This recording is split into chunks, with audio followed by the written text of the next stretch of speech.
Anh chỉ có một tình yêu thứ nhất,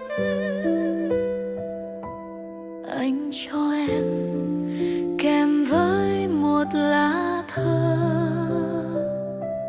Em không lấy và tình anh đã mất, tình đã cho không lấy lại bao giờ. Thứ thì mong như suối đời mộng ảo, tình thì buồn như tất cả chia ly. Giấy phong kỹ mang thầm trong túi áo, mãi trăm lần viết lại mới đưa đi.